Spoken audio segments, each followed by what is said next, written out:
Okay, so we have to talk about this. Donald Trump is likely putting plans in place to try to steal the upcoming election. This is important to talk about.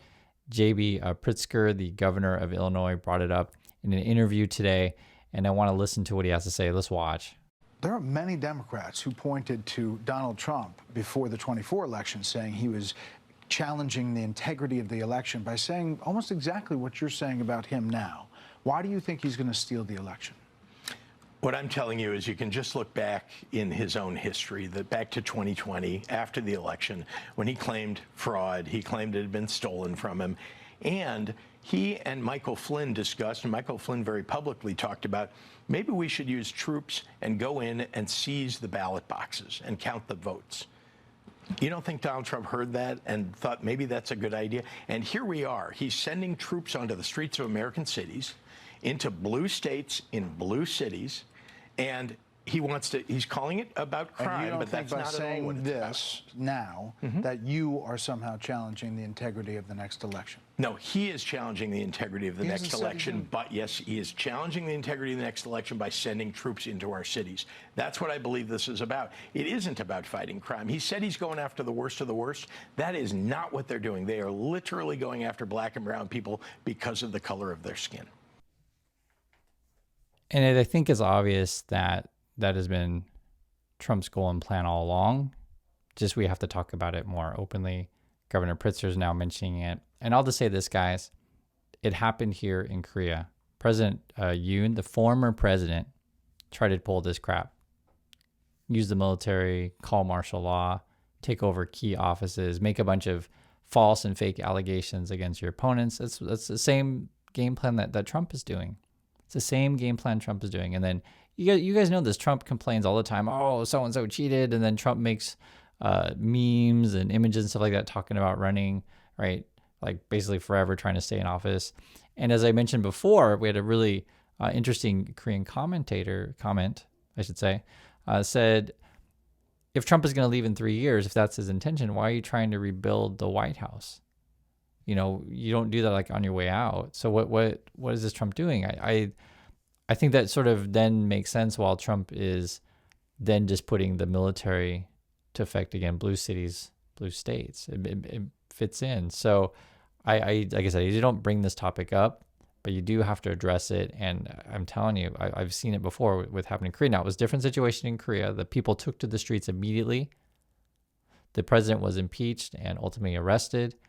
And this is how it should play out. And you do want to do this peacefully. And also the soldiers refused to follow orders. They slow walked it, right? So not everyone's going to go along with this, but you have to talk about it openly what Trump was up to. Also talk about this. This is Gavin Newsom mentioning the situation. Let's listen.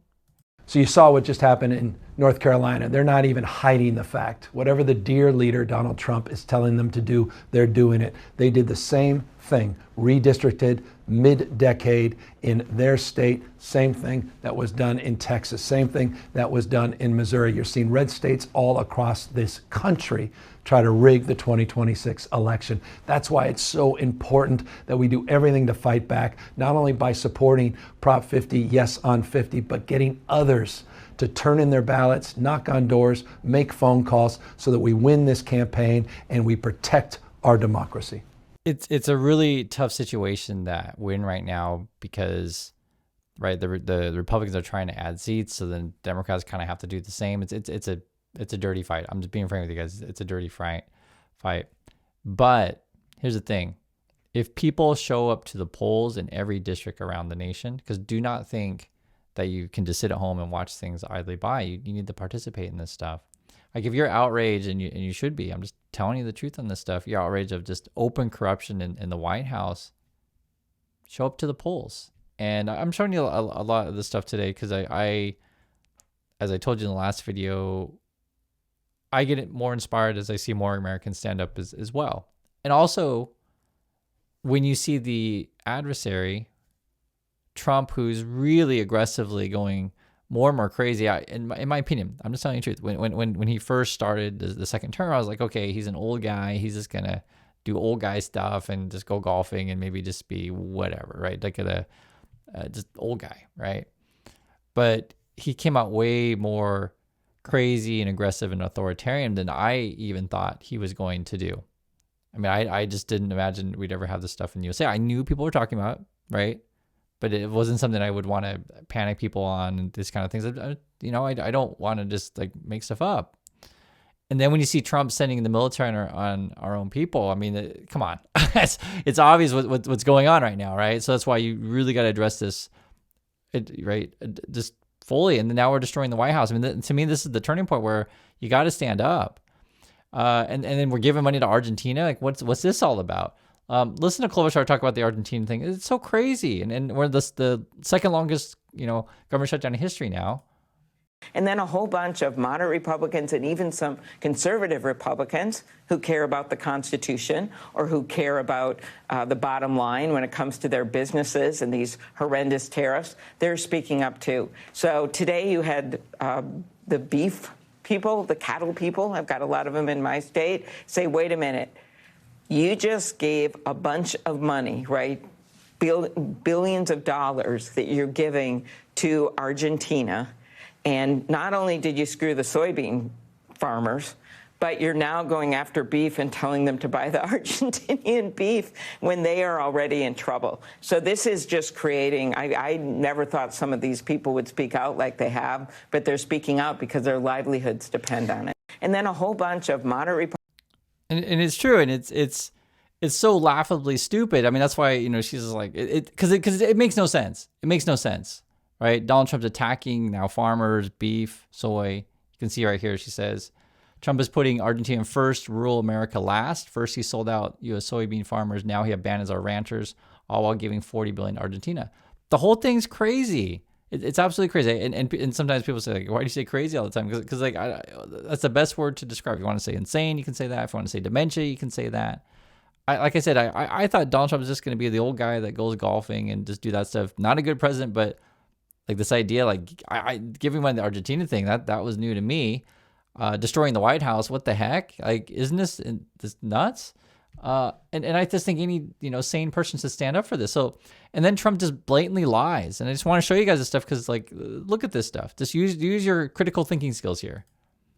Stock market, all these things are rocking. We will have by the end of my first year more than $20 trillion of investment.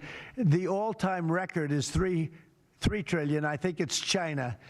We're going to have $20 or $21 trillion. We've never had anything like it coming in because of tariffs. The money. Yeah, okay. We just got trillions of dollars in. And these kind of people, these Eric people who, believe this Trump stuff and tell everyone that's like, oh, look how awesome Trump is. They're going to have a stain on their name for the rest of their lives. They're going to carry their head in shame. I promise you, right? Because these are obviously blatant lies, right? And where is this money supposedly coming from? Guys, I live here in Korea. Supposedly, we've already sent the money according to Trump, right? And people here are like, WTF, what are you talking about? It's so obviously it's a lie. And I think as farmers discover Trump is cheating them, as more Americans discover, like, WTF, what are you doing to the White House? This is such blatantly obvious what's going on. And that's why I'm telling you guys, do not follow legal orders. Do not work with these people. These are completely awful people. And these people, like this Eric guy, right? He's going to have a stain on his family the rest of his life. I'm promising you. This is Captain Mark Kelly. He says, Trump is cashing in on the presidency in every way he can. From crypto deals to coerced settlements to a free airplane. Now he wants $230 million of taxpayer money. This is the most brazenly corrupt president in the administration in our country's history. It's absolutely correct. I haven't seen anything like this. That's why today we're talking about this stuff. We have to. It is getting worse, and we have to put a stop to this stuff and stand up. Even Adam Schiff is saying the president should come to Congress. Legally, he's required to come to Congress because Trump is saying, I can just blow up any boat I want. I can kill everyone. That's literally Trump's words here. Though he may not get the answer he expects, Americans don't want another war. I think all this stuff should be obvious. Like when USA is struggling, when people are struggling to put food on their table, when healthcare costs are rising under Trump, and Trump's trying to spend all this money to go yet another war. Like, what is going on? So I wanted to bring this stuff up to you. I want to hear your thoughts on this. The military thing that that Pritzker mentioned. I mean, I think it's obvious what Trump is trying to do. So that's my thoughts, and I want to hear yours. And I'll catch you all in the next video.